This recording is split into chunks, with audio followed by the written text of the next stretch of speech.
Hello. So today we're going to be talking about fairies specifically. The way that I like to work with the fairies is very playfully.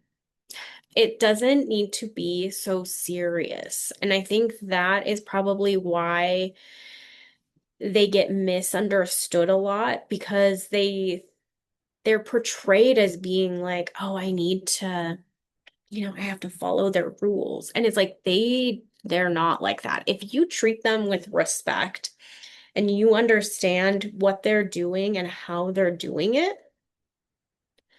that's all that matters. You don't have to like be so specific. I mean, they have the way that when I was first introduced to fairies through like the knowledge-based aspect, where it was like the traditional teachings of Celtic like traditions and mythologies. It was very much like they should be feared. You need to leave out specific offerings for them. And if you don't, they will be offended. Do not say thank you because then you will owe them something, or they think that you owe them something and they will take advantage of that. It was very like evil and demeaning and almost treating them like they were some kind of like demon. Okay. And so, to be honest with you, I was hesitant to work with them at first because of all the things that I had read were like, you need to be very cautious. And if you don't follow these rules, they're going to come after you and curse your family. Like,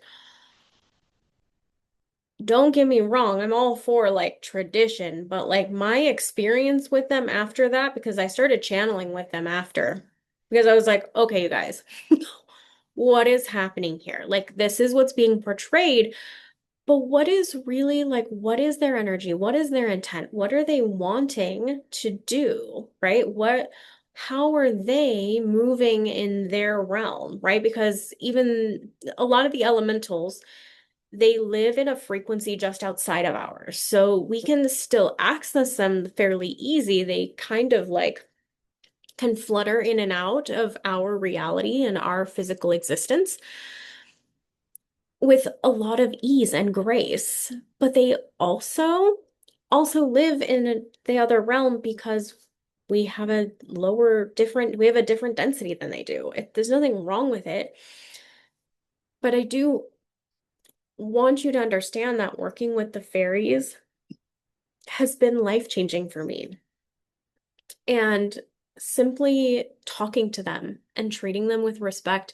When I channel with them, I am very intentional and say, like, hey, I would like to talk with you. And I just want to understand what your intentions are, what you're trying to do, how do we nurture the relationship that we have with each other, right? As opposed to me coming at it either afraid or thinking that they're there just to help me. Because the reality is it's anytime you're channeling any being, but especially something that is more earthbound, you are going to want to understand that you're creating a relationship. This isn't a one-way street.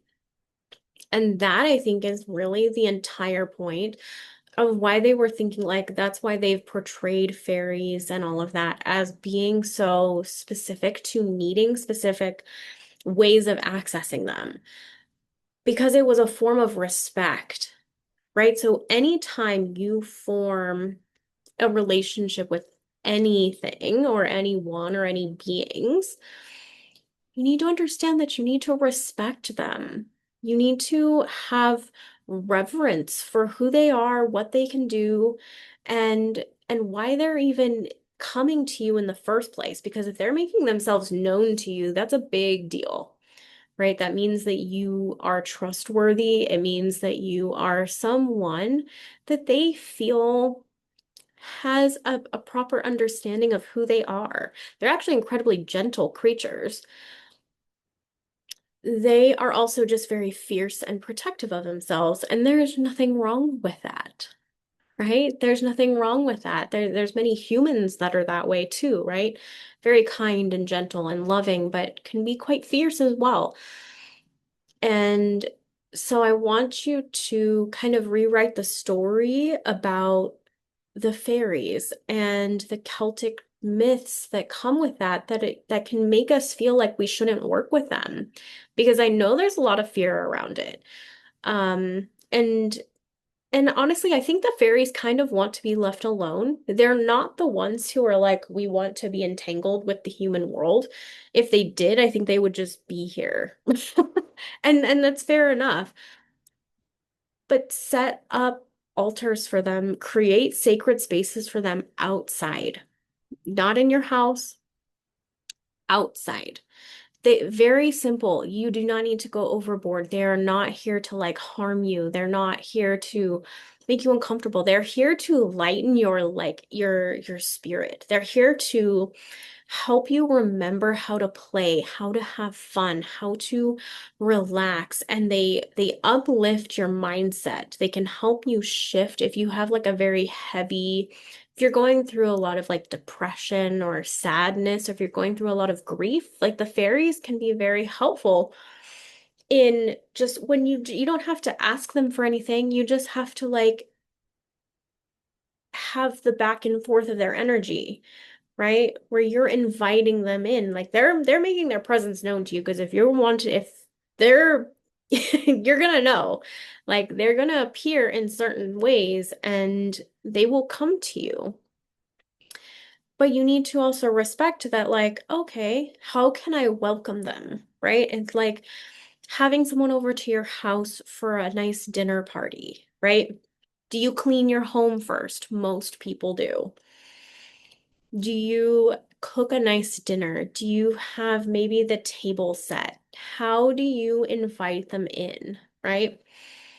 Creating a nice small little altar space outside for them, some magical little fairy lights, I've got a couple of circles of stones out there, and it's just a safe place. I put offerings out there when I feel like, oh, you know what? I just want to say, let them know that I'm thinking about them, or let them know that I'm grateful that they're in my life.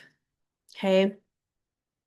I offer them like dried flowers or anything that kind of comes to me. Sometimes, like, oddly enough, like baking bread can be one of those. Like, it can be anything simple, and it doesn't have to necessarily be something you put on the altar. It's just think about them while you're doing it, right? And it's just a gentle invitation in. And you can also give them your heaviness.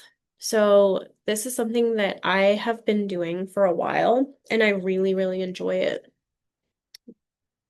I created through, like, I was kind of shown this, and so it's like a ring of stone. And then I actually created a second ring of stone around it, and it's just outside in my backyard, nothing fancy. And I provide offerings in there, but they're always, that circle specifically is for releasing the weight. So I offer that to them and say, please take this, right? Take this heaviness, take take this and help me transform it, right? But then I have a different space for them that's just for them. It's like a little safe space. Again, another stone circle where it's like protected. There's boundaries. So I'm respecting the fact that they don't want to necessarily be seen. They want a space that is protected and safe for them. They're not just going to come willy-nilly, and that's okay. That's because I hold that reverence for them, as you should as well. So when you're working with fairies, let it be a little intuitive, right? Connect with them because if you're here, you're already pretty intuitive. You're probably already picking up that the fairies want to work with you because one, you're watching this video. But two, you are being invited to create your own relationship. So if I tell you only how to create a relationship with fairies or any other being, and it's my way, it's not going to work for you because it's not meant. You're not going to have the same relationship with them that I do. You might have a similar one, But for you, you need to cultivate your own separate relationship with them. And some of that's going to be highly personalized to your experiences and the things that you like. So, say you're someone who really loves candles or lights, that sort of thing. Create a beautiful little altar space out there for them with like lights and candles and all of those things, but do something that you love too, where it's something you share, right? You're sharing something with them and creating a safe spot for them to show up. And don't rush them because they'll come when they come. And that's for any, that's for working with any being, elemental, cosmic, all of them. You don't need to rush. You don't need to force. Trust me, they are going to come when you relax and let them in. So, for fairies, we're going to talk about a couple of specific things. One, you need to be playful when you are working with them. Really do not take it seriously.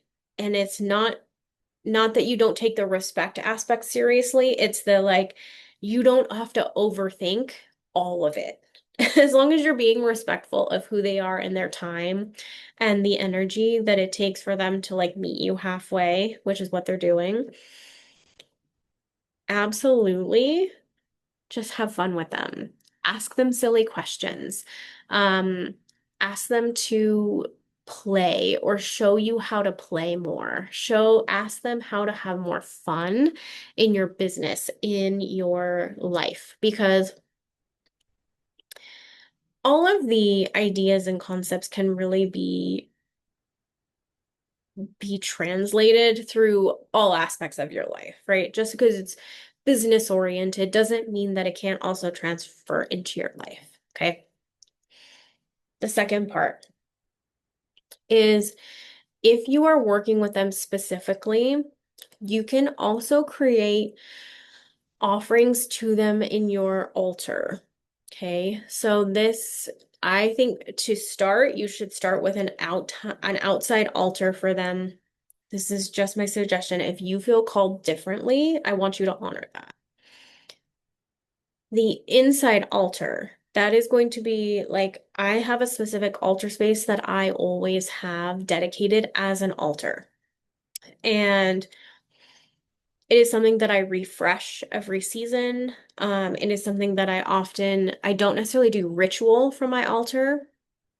It is the space of it's the collection of energy that I am always working with. Okay. So sometimes I call in like Aphrodite and I will work with her, or I'll call in Hecate or any of them, right?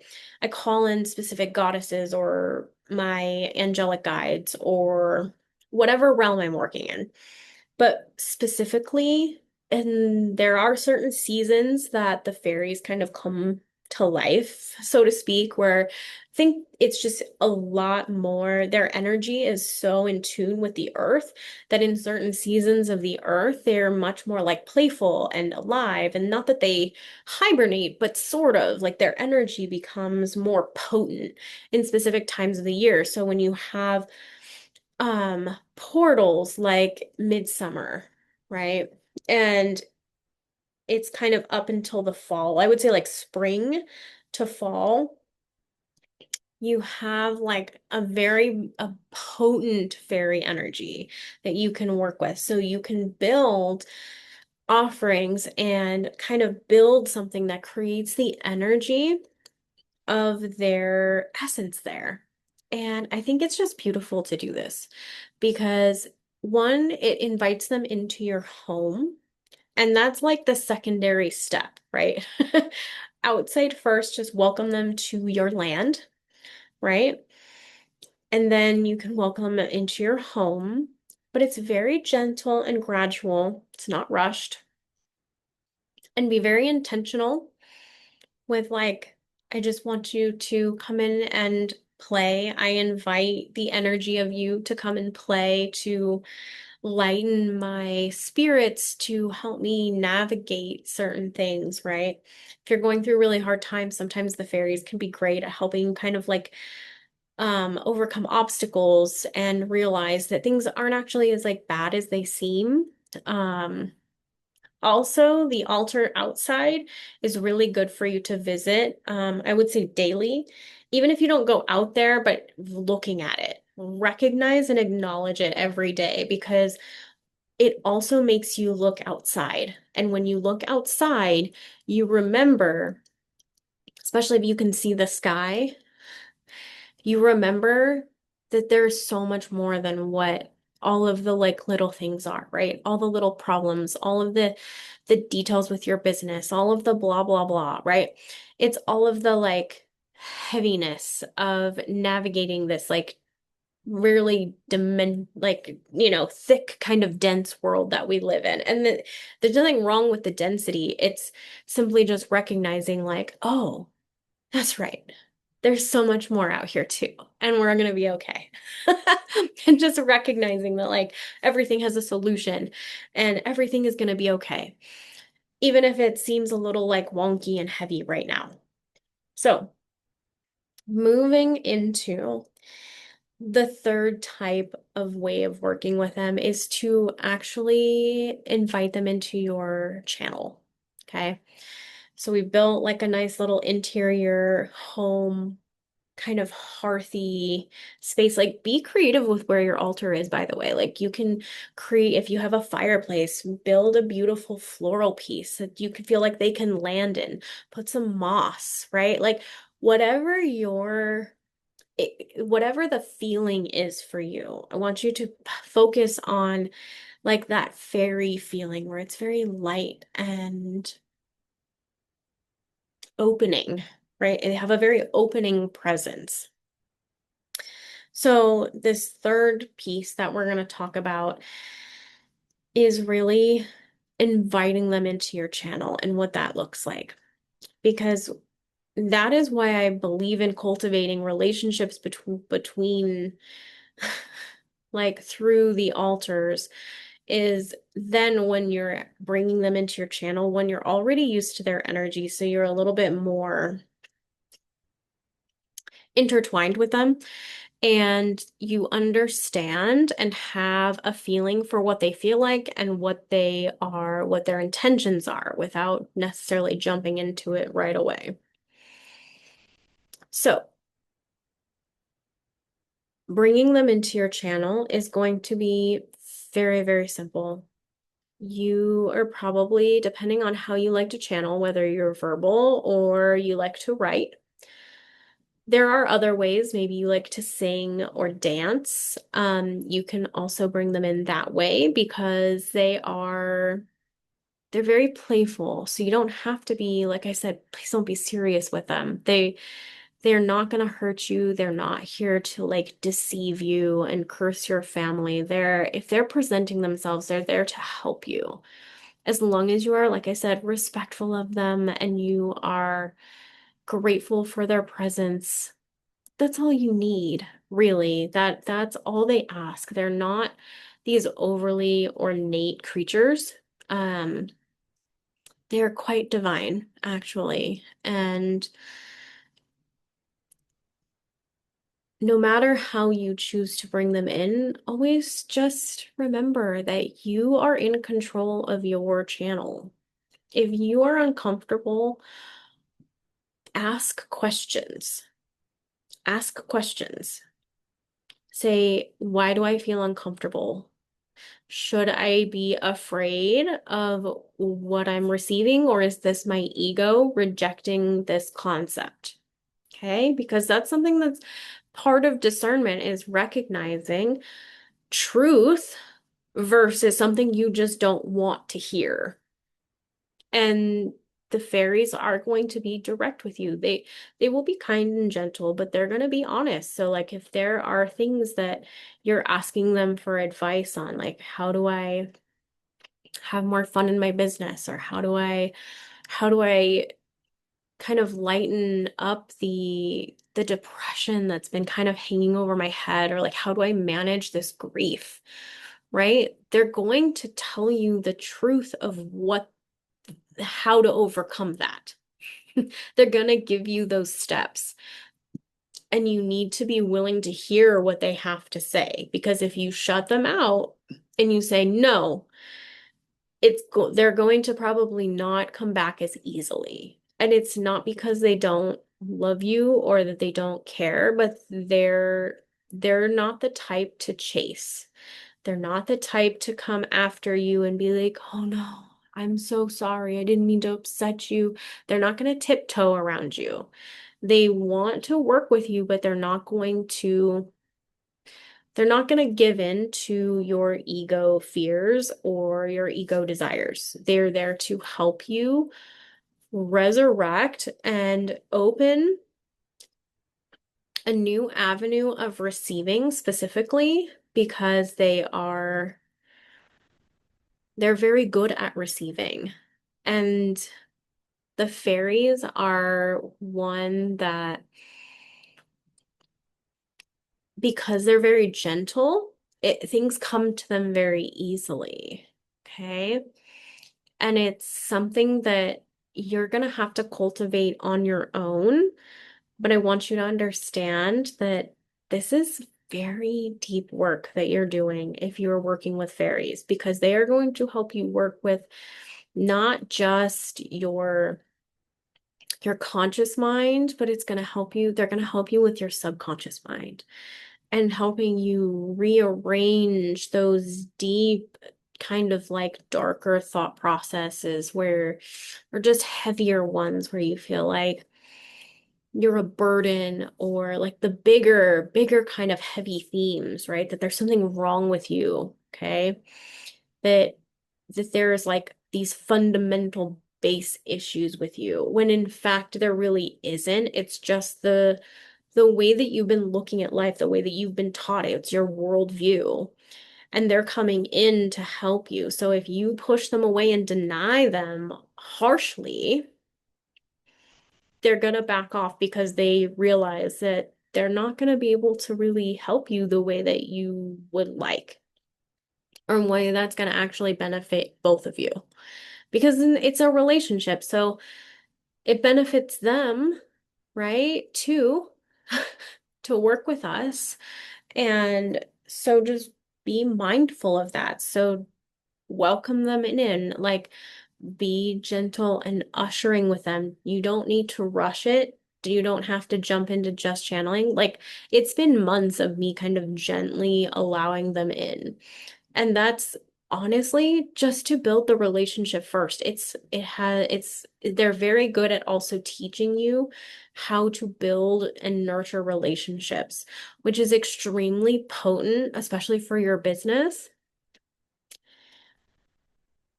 because you can use those lessons